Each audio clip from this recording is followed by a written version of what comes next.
आज हम पढ़ रहे हैं पैसिव वॉइस के अंतर्गत उसका पार्ट 3 पढ़ रहे हैं। पहले पार्ट में मैंने आपको बताया हमारे YouTube channel share happiness Sanskrit education में कि पैसिव वॉइस बनाने के क्या रूल्स होते हैं, पैसिव वॉइस को किस प्रकार बनाया जाता है, यानी वाक्य एक्टिव है तो उसको पैसिव कैसे बनाया जाए।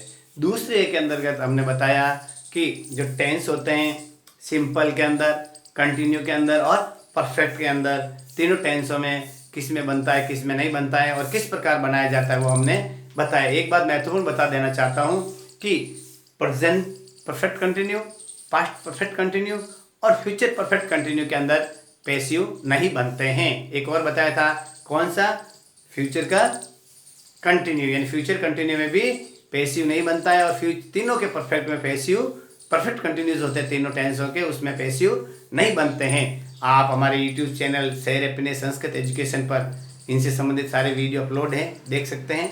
तो आज हम पढ़ रहे हैं पैसिव वॉइस पार्ट 3। सबसे पहले महत्वपूर्ण बताना चाहता हूँ गोइंग टू से। यदि ऐसे वाक्य जिनमें गोइंग टू शब्द आ जाता है, यानी वर्ड यूजेज गोइंग टू, तो how we make passive voice. Passive बनाने के लिए क्या करना बताए, गोइंग टू। अब आप गोइंग टू, गो यानी जा रहा है तो कंटिन्यूस नहीं समझना। गोइंग टू एक कॉमन वर्ड है, ये अलग ही वर्ड है। गोइंग टू एक अलग ही वर्ड है, पूरा दोनों सेंटेंस साथ हैं। तो गोइंग टू कोई मेन वर्ब नहीं है, यानी मुख्य क्रिया नहीं है। तो वाक्य के अंदर जैसे आपको क्या करना है बताना चाहता हूँ, सब्जेक्ट, हेल्पिंग वर्ब और गोइंग टू आ जाता है। इसके बाद में आते हैं हमेशा मेन वर्ब और फिर ऑब्जेक्ट। ठीक है, इस तरीके से यदि वाक्य में है ही, helping verb, going to, main verb और ऑब्जेक्ट, तो आप उसमें वाक्य में पहचान कैसे करना है कि वाक्य के अंदर क्या होना चाहिए, गोइंग टू क्या आना चाहिए। गोइंग टू यदि वाक्य के अंदर है, जैसे देखो she is going to cook food. एक बात मैं तुमको बताना चाहता हूं, किसी भी वाक्य में एक्टिव के अंदर गोइंग टू के साथ हमेशा मेन वर्ब की फर्स्ट फॉर्म होती है, क्योंकि मैंने आपको पहले बताया था कि टू के साथ में हमेशा मेन वर्ब की फर्स्ट फॉर्म होती है। She is going to cook food, देख लिया हमने। अब जैसे देखो he was going to play cricket, ये मैंने आपको बताया प्रेजेंट टेंस में, ये बताया मैंने पास्ट टेंस में। तो शी इज और वॉज, यानी मैं आपको बताना चाहता हूं टेंस का पता आपको लगाना है कि यदि वाक्य में helping verb is am are हो तो वो प्रेजेंट से रिलेटेड है, वाक्य में वाज और वर हो तो वो पास्ट से रिलेटेड है, और यदि सेंटेंस में विल और सेल है तो वो फ्यूचर से रिलेटेड है। ये आपको हमारे YouTube channel share happiness Sanskrit education पर खूब सारे वीडियोस अपलोड हैं, उनमें आपको ये जानकारी मिल जाएगी। वैसे आपको बता देते हैं वापस, आगे समझिए। तो इस प्रकार के जो गोइंग टू वाले वाक्य है उसमें क्या करना है पैसिव बनाने के लिए, जैसे इसमें वाक्य बता रहे हैं आपके, ये सब्जेक्ट, ये हेल्पिंग वर्ब, ये going to, main verb first और ऑब्जेक्ट। तो किसी भी प्रकार का वाक्य को हम पैसिव वॉइस में बदलते हैं तो क्या करते हैं, सब्जेक्ट को ऑब्जेक्ट के स्थान पर ले जाते हैं और ऑब्जेक्ट को सब्जेक्ट बनाते हैं। तो सबसे पहले इसका फॉर्मूला बताना चाहता हूं, object, helping verb, going to, और अब ध्यान रखना मैंने क्या बताया, गोइंग टू जैसे आता है तो आपको क्या करना है, सबसे महत्वपूर्ण बात है गोइंग टू के साथ में क्या आएगी, मेन वर्ब की फर्स्ट फॉर्म आ जाएगी। तो क्या करेंगे, बी की फर्स्ट फॉर्म लगाएंगे, क्योंकि जब आगे वाक्य के अंदर जो मेन वर्ब है उसमें क्या करेंगे, किसी भी मेन वर्ब को पैसिव बनाने के लिए उसको थर्ड फॉर्म होना जरूरी है। तो बी की फर्स्ट फॉर्म लगा दे और या मेन वर्ब की थर्ड फॉर्म और बाई और सब्जेक्ट या सब्जेक्ट का बदला रूप। इस तरीके से ये हम गोइंग टू वाले वाक्य को बनाने के लिए ये फॉर्मूला यूज करते हैं। तो सबसे पहले क्या करना है, ऑब्जेक्ट को सब्जेक्ट बनाओ, और ये जो सब्जेक्ट बनाना नया ऑब्जेक्ट वाला, उसी के अनुसार क्या करो, हेल्पिंग वर्ब टेंस का पता लगा के कीजिए। फिर उसके बाद में क्या लिखो, थर्ड बार में गोइंग टू लिख दो, क्या लिख दो, गोइंग टू, और फोर्थ में अंदर गोइंग टू के साथ में क्या लगा दो, बी, बी की फर्स्ट फॉर्म बी होती है। फिर बाद में मैन वर्ब की थर्ड फॉर्म, और छठे स्टेप के अंदर बाई से सब्जेक्ट को जोड़ दो। तो सबसे पहले क्या करो, ऑब्जेक्ट को सब्जेक्ट बनाओ। तो जैसे she is going to cook, food का कैसे बनाएंगे, फूड सिंगुलर है, इज उसी के अंदर हेल्पिंग वर्ब लगा दी टेंस के अनुसार, गोइंग टू लिख दो, फूड इज गोइंग टू। फिर क्या करो भाई, बी, ये बी चौथा step, going to be main verb की थर्ड फॉर्म, कुक की कुक्ड, कुक्ड। फिर बाई से सब्जेक्ट को जोड़ दो, बाई सी का क्या हो जाएगा, हर। एक टेबल बता रखी है आपने, तो food is going to be cooked by her. इसमें कोई आपको परेशानी आपत्ति नहीं होनी चाहिए। Food is going to be cooked by her. He was going to play cricket, तो क्या हो जाएगा, cricket was going to be played by him. सीधा वाक्य है। यदि वाक्य में गोइंग टू है तो आपको क्या करना, ऑब्जेक्ट बनाना, और टेंस के अनुसार और उसी ऑब्जेक्ट के अंदर यदि वो सिंगुलर है तो उसके सिंगुलर वाली हेल्पिंग वर्ब, प्लूरल है तो प्लूरल वाली हेल्पिंग वर्ब लगा देना। फिर गोइंग टू लिख देना। गोइंग टू के साथ में हमेशा बी की फर्स्ट फॉर्म बी आएगी, फिर मैन वर्ब की थर्ड फॉर्म, बाई से सब्जेक्ट को जोड़ दो। ये मैंने बताया आपको गोइंग टू से। अब एक महत्वपूर्ण बात बताना चाहता हूं मॉडल्स के साथ।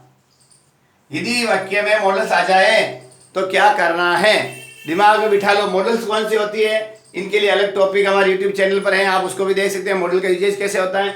लेकिन मॉडल यदि वाक्य में है उसका पैसिव बनाना तो क्या करना है। अब मॉडल्स के बारे में बता देखो, कैन पास्ट रूप कुड, विल इसका पास्ट रूप would, shall should, may might, must, need not, dare.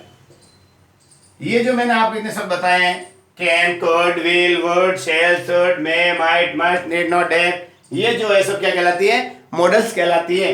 यदि इन वाक्यों के अंदर मॉडल्स हो और उसका पैसिव बनाना है तो कैसे बनाना है, जैसे देखो एक उदाहरण बताना चाहता हूं, सी कुड हेल्प हिम। ये सी क्या है, सब्जेक्ट है, कुड क्या है, मॉडल है, हेल्प क्या है, मैन वर्ब है, और हिम क्या है, ऑब्जेक्ट है। सी कुड हेल्प हिम, इस तरीके से सब्जेक्ट मॉडल मैन वर्ब और ऑब्जेक्ट आता है। तो अब मैं आपको महत्वपूर्ण बात बताना चाहता हूं, क्या होना चाहिए कि यदि आप कहीं पे भी मॉडल का प्रयोग करते हैं तो उसके साथ हमेशा क्या आएगी, मैन वर्ब के पहले हेल्पिंग वर्ब के रूप में क्या आएगी, फर्स्ट फॉर्म आएगी। यानी मैन वर्ब के पहले हेल्पिंग वर्ब लगाएंगे, उसको फर्स्ट फॉर्म लगाएंगे। मॉडल के साथ में हमेशा वर्ब की फर्स्ट फॉर्म आती है, ध्यान रखना, मॉडल के साथ में हमेशा वर्ब की फर्स्ट फॉर्म ही आती है। Can could will would shall should may might must need not dare जो आते हैं, इनके साथ हमेशा वर्ब की फर्स्ट फॉर्म लगानी है। तो अब इसमें क्या करेंगे, वही सी कुड हेल्प हिम, तो इसको क्या करो, वही क्या इसमें देखो, इसका formula subject model man verb और ऑब्जेक्ट, ये है एक्टिव के अंदर। किसमें साथियों, एक्टिव। इसका पैसिव कैसे बनाएंगे, पैसिव के रूल, सबसे गोल्डन रूल क्या होता है, सबसे पहले क्या लगाना है, ऑब्जेक्ट। क्या लगाना है, ऑब्जेक्ट। फिर क्या करेंगे बताइए, ऑब्जेक्ट के साथ में मॉडल क्या आएगी, फिर मॉडल, मॉडल के साथ में बी। ध्यान रखना, क्यों कि मॉडल के साथ में हमेशा फर्स्ट फॉर्म होती है, फिर इसके बाद में मैन वर्ब की थर्ड फॉर्म, और बाई और सब्जेक्ट। इस तरीके से ये नया फॉर्मूला है मॉडल के लिए। तो आपको क्या आएगा देखो, हिम, तो हिम का क्या हो गया, he could be helped by she का her, he could be helped by her. इस तरीके में जो आपको ये महत्वपूर्ण उदाहरण बताया है कि क्या है कि जो हेल्पिंग वर्ब के लिए इसमें मॉडल्स में स्थान नहीं होता है, तो मॉडल्स के बाद में जस्ट हम कोई भी यूज लेते हैं तो हमेशा वर्ब की फर्स्ट फॉर्म लेंगे। क्या लेंगे, वर्ब के फर्स्ट फॉर्म लेंगे, और उसके बाद में पैसिव बनाने के लिए जो मैन वर्ब है उसके हम थर्ड फॉर्म बनाएंगे, बाई से सब्जेक्ट को जोड़ देंगे। ये ध्यान रखना, आपको बिल्कुल ध्यान रखना कि हमेशा जो मॉडल्स का प्रयोग करेंगे हम, तो किस में करेंगे? सब्जेक्ट के जस्ट बात करेंगे। तो आज मैंने आपको हमारे पैसिव वॉइस पार्ट थर्ड के अंदर बहुत ही महत्वपूर्ण बात बताई, गोइंग टू। यदि वाक्य में गोइंग टू है तो उसके साथ में बी लगा दो, बाकी रूल्स वो के वो। दूसरा बताया मैंने मॉडल्स। यदि वाक्य में मॉडल्स दे रखी है तो मॉडल्स आती है, उसके साथ में भी बी लगा दो, बाकी रूल्स पहले वाले। जैसे मैं वाक्य में आता हूं, जैसे एक उदाहरण देता हूं, Ram is going to drink milk. सीधा Ram is going to drink milk, ये गोइंग टू वाला वाक्य आपने पता पड़ गया। तो सीधा क्या करेंगे? Milk is going to be drink drunk, third form drunk by Ram. सीधा बता दिया क्या? Milk is going to be drunk by Ram. क्यों? कि सीधा सेंटेंस है कि इसको पैसिव बनाने के लिए ऑब्जेक्ट लाओ, ऑब्जेक्ट के साथ हेल्पिंग लगाओ, फिर गोइंग टू लिख दो, बी लिख दो और वापस मैन की थर्ड फॉर्म बाय से सब्जेक्ट को जोड़ दो। इस तरीके से जैसे देखो, he can lift this box, he can lift this box. ये कैन है, क्या है? कैन मॉडल्स है। सीधा आप मॉडल्स का पता लगाने के लिए क्या करो? पहला रूल्स वही, ऑब्जेक्ट को सब्जेक्ट बनाओ और सब्जेक्ट को ऑब्जेक्ट बनाओ, दिस बॉक्स, और मॉडल चेंज नहीं होगी। मॉडल्स के लिए आपको बता दूं, चाहे सिंगुलर हो चाहे प्लूरल हो, मॉडल्स का प्रयोग ये सभी के लिए समान होगा। जैसे दी बॉक्स कैन, अब जैसे ही मॉडल लगाई उसके बाद में बी की first form D, lift left, lift left, left by him, यानी this box can be left by him. ये बॉक्स उसके द्वारा उठाया जा सकता है, यानी कैपेसिटी बता रहा है तो कैन का प्रयोग हम कर सकते हैं। मॉडल्स के अंदर अच्छी तरह बताया गया है। इस तरीके से मैंने आपको ये क्या बताया है, पैसिव वॉइस पार्ट थर्ड के अंदर गोइंग टू वाले वाक्य और मॉडल से शुरू हो, मॉडल्स जिस वाक्य में आती है गोइंग टू वाले वाक्य और मॉडल्स वाले वाक्य में क्या करना है?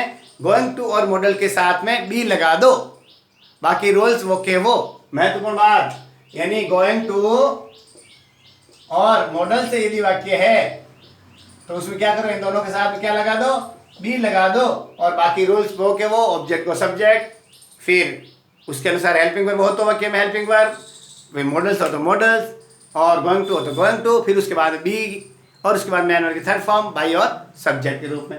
इस तरीके से पैसिव वॉइस के अंदर मैंने आपको एग्जाम से महत्वपूर्ण टॉपिक है रिलेटेड तो ये बताया आपको। अगले वाला टॉपिक इससे भी बहुत महत्वपूर्ण है, वो पैसिव वॉइस संबंधित है। तो उसके लिए आप हमारा यूट्यूब चैनल शहर हैप्पीनेस संस्कृत एजुकेशन देखते रहिए और बच्चों के साथ ज़्यादा से ज़्यादा इनको शेयर कीजिए। नमस्कार।